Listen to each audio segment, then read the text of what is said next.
এখন এই চালগুলোকে ছাঁটাই করতে বসেছি, মানে কাঁকড় ছাঁটাই হচ্ছে। এই চাল কর্তামশাই পার্বণের সময় এনেছিল, তো সে যেদিনকে এনেছিল তার পরের দিনকেই রান্না করেছিলাম। বললো ভালো চাল, এখানে এই বাজারে না ওই যারা আর কি চাষ করে ওই দিশির চাল নিয়ে আসে, তো সেখান থেকেই কিছুটা এনেছিল।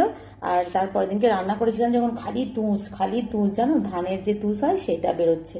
তো অনেকবার ধোয়াধুয়ি করে ভাতটা বানিয়েছিলাম, আর খুব ভালো খেতে। চালটা এত টেস্ট না, কি বলবো। তো খেতে বসে খাওয়ার সময় দেখছি খালি কাঁকড়, বালির চেয়েও ছোট ওরকম কাঁকড় শুধু মুখে পড়ছে। তো কর্তামশাই বললো একটুখানি বেছে টেছে করে নিও। ঠিক আছে, করে তো নেবই, ফেলে ফেলে তো আর দেবো না। তো তারপর থেকে একবার দুবার যখনই রান্না করেছি, মানে ওই বালি বেছে, কাঁকড় বেছে তারপর রান্না করেছিলাম। আর চালটা সত্যিই খুব ভালো। ও এমনি চাল হলে না পোকা ধরে যেত, জানো তো, কিন্তু এই চালটা এতদিন রয়েছে একটুও পোকা পোকা হয়নি। তো আজকে ভাবলাম সময় পেয়েছি, আজকে একটুখানি বেছে রেখে দিই, তাহলে কালকে এই চালটার একটুখানি ভাত করতে পারবো। তার জন্যই নিয়ে বসে পড়েছি। আর অনেক কালো চালও রয়েছে।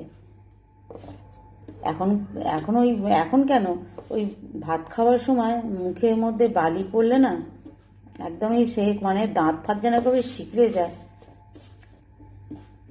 আর এখন তো এইসব চাল অনেকে খাই না, যারা চাষ করে চাষিরাই শুধুমাত্র এই চালগুলো খায়। এখন তো মেশিনে পালিশ করা চাল,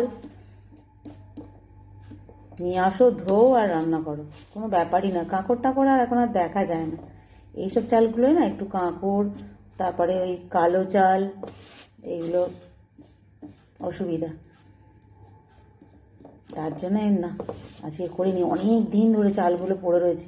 এখন যদি না করে নিই না আবার সত্যি নষ্ট হয়ে যাবে, তখন ফেলে দেওয়া ছাড়া আর উপায় থাকবে না।